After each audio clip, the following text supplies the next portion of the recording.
Merhaba arkadaşlar, kanalıma hoş geldiniz. Bugünkü videomda yeni başlayanlar için kare motiften tığ işi bebek patiğinin yapılışını anlatacağım. Umarım sizler için faydalı bir video olur. Anlatımını yapacağım. Bebek patiğinin önlerden, yandan ve arkadan görünümü bu şekilde. Burası da patiğin tabanı. Ve anlatımını yapacağım. Bebek patiği 6-12 aylık bebekler için uygundur. Patiğin anlatımını yaparken anti peeling özelliğe sahip bebe yünleri kullanacağız. Tığ numarası olarak ise 2.20 mm ile patiği öreceğiz. Hazırsanız haydi vakit kaybetmeden patiğin yapılışına başlayalım. Modelin kurulumuna sihirli halka yaparak başlayalım. 3 adet zincir, halkanın içerisine 2 tane ikili trabzan yapacağız.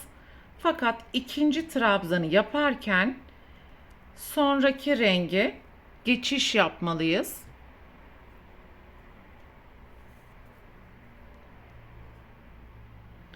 Son 2 ilmeği birlikte kapattım. 2 adet zincir, boşluğun içerisine 3 tane ikili trabzan. Üçüncü trabzanı yaparken sarı renge geçiş yapacağız ve şu anda sarı ipi de alttan yürütmeye devam ediyorum. Son 2 ilmek kaldıktan sonra sarıyı arka taraftan 2 ilmeğin içerisinden geçirdim. Yeşili alttan yürüterek devam edeceğiz. 2 adet zincir, boşluğun içerisine 3 tane ikili trabzan. Üçüncüyü yaparken tekrar yeşil renge geçiş yapacağız. Daima renk geçişlerini arkadan yaparak ilerleyeceğiz. 2 adet zincir, sarıyı alttan yürütmeye devam ederek boşluğun içerisine 3 tane ikili trabzan. Üçüncüyü yaparken sarıya geçiş yapalım.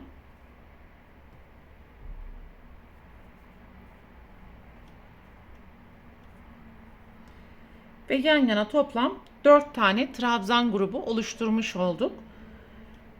Bir zincir, sihirli halkanın ipini sıkıştıralım.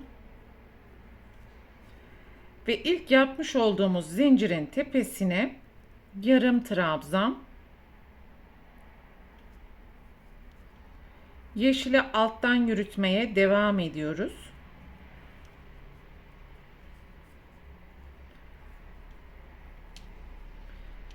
Üç adet zincir, ilk boşluğun içerisine ikili trabzan,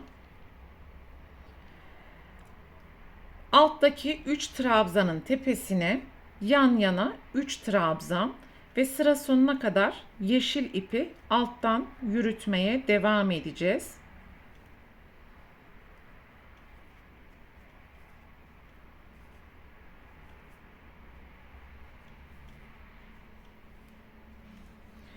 Boşluğa 2 trabzan, 2 zincir, 2 trabzan yapalım.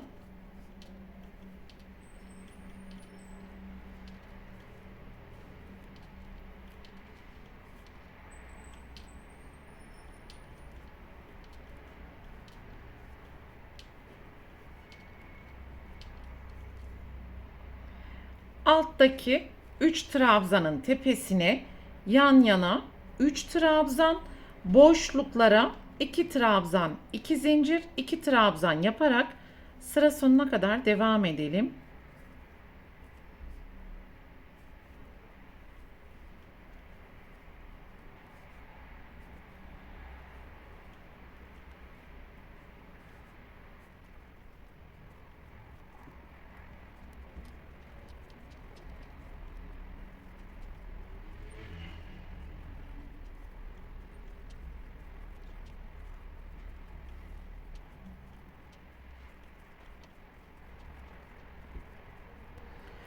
Birinci köşeyi tamamlamak için son boşluğun içerisine 2 trabzan, 1 zincir ve ilk zincirin tepesine yarım trabzan yapalım.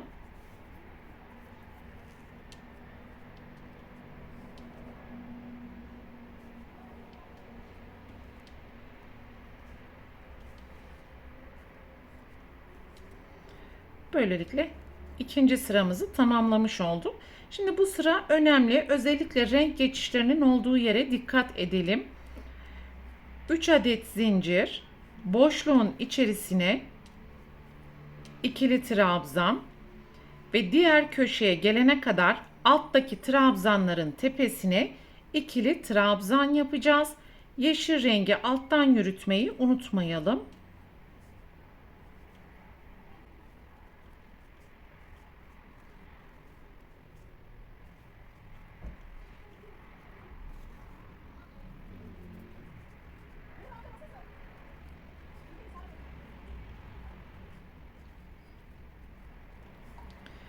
Köşeye 2 tane trabzan yapacağız.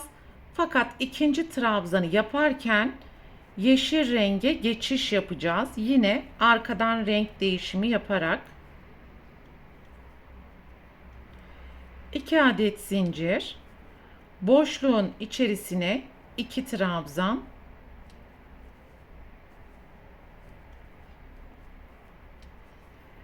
bu kez sarıyı alttan yürüterek alttaki tüm trabzanların tepesine ikili trabzan yapacağız. Diğer köşeye gelene kadar.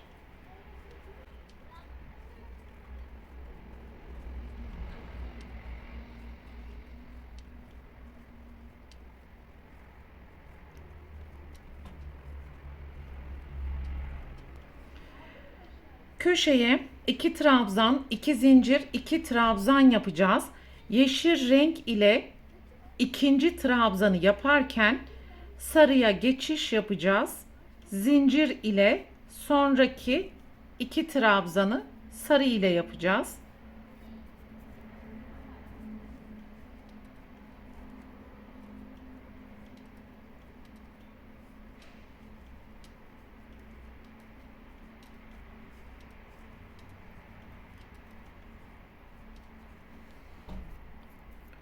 Sonraki köşeye kadar alttaki trabzanların tepesine yine trabzan yapalım. Yeşil rengi alttan yürütmeyi unutmayalım.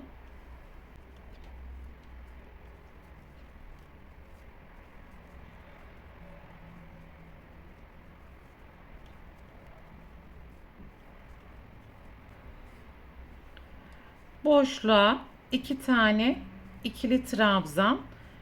İkinciyi yaparken yeşil renge geçiş yapıyorum. 2 zincir, boşluğa 2 trabzan ve alttaki trabzanların tepesine de trabzan yaparak sıra sonuna kadar devam edelim.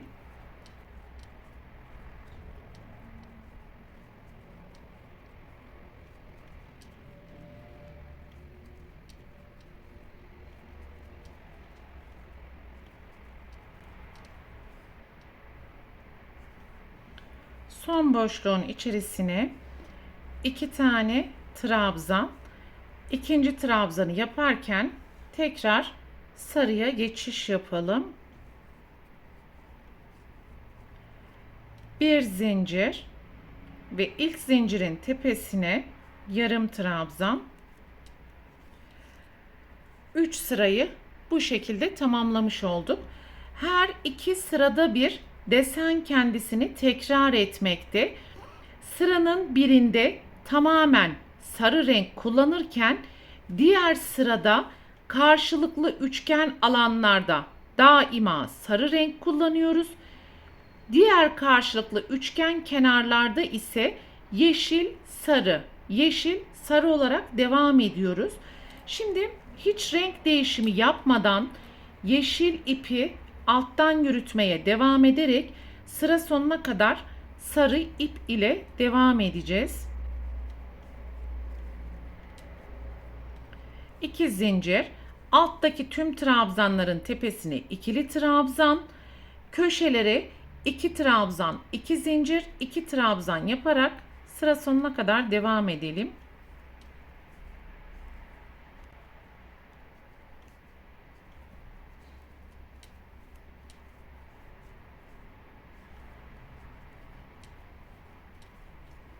Sarı renk ile sıra sonuna kadar ilerledim ve son boşluğun içerisine 2 trabzan, 1 zincir, ilk zincirin tepesine yarım trabzan yapalım.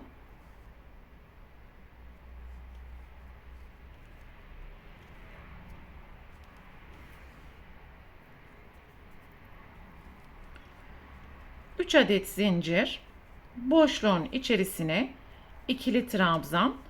Buradaki üçgen alanda sadece sarı kullandığımız için sarı renkle köşeye kadar devam edeceğiz ve köşedeki ikinci trabzanı yaparken yeşil renge geçiş yapacağız. Aynı boşluğun içerisine bakın bu sıradaki işlemin aynısını tekrar edeceğiz ve sarıdan sonra tekrar yeşil, bu alanda tekrar sarı ve bu alanda tekrar yeşil kullanarak kareyi yükseltmeye devam edelim. Evet arkadaşlar, sihirli halkadan sonra toplam 9 sıra yaparak kareyi bu şekilde yükselttim ben. Şu şekilde sizlere yakın çekim ile tekrar göstereyim. Dilerseniz ekran görüntüsü alabilirsiniz. Sizlerin kullanmış olduğu tığ numarasına, iplerin kalınlığına ve inceliğine göre buradaki sıra sayısı değişebilir. Önemli olan buradaki karenin santim olarak ölçüsüdür. Yaklaşık 14,5 ya da 15 santimetre bir kare elde etmeniz. Şu şekilde bakın 14,5. Patiğin yaş ya da ay grubunu büyütmek veya küçültmek için yukarıdaki ayak uzunluk ölçüm tablolarından faydalanabilirsiniz.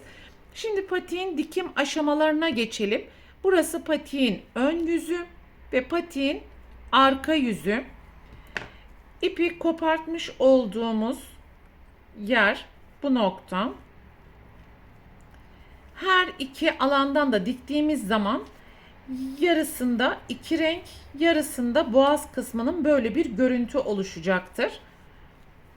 Ve bu ipi kopartmış olduğumuz yer özellikle topuk bölümüne gelmesine dikkat edelim. Üçgen katladıktan sonra boğaz bölümü için yaklaşık 8 santimetrelik bir alanı boş bırakacağız. Burası boğaz bölümünü oluşturacak. Patiğin arka tarafını dikeceğiz. 1 santimetrelik alanda zikzaklar oluşturarak dikmeye devam edeceğiz. Ve parmak uçları için de yaklaşık 7 santimetre kalana kadar dikeceğiz. Bu 7 santimetrelik alanı da hem üst noktasını hem de alt noktasını dikerek patiğin tüm dikim aşamalarını tamamlamış olacağız.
Evet, böylelikle patiğin tüm dikim aşamalarını tamamlamış olduk. Şimdi iç kısmını dışarıya doğru çıkartalım. patiğin arkası, topuk bölümü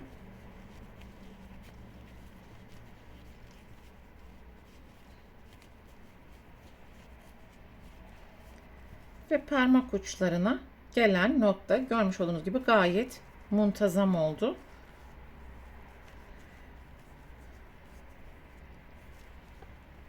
Bu videoda anlatacaklarım bunlardan ibaretti. Umarım sizler için faydalı bir video olmuştur.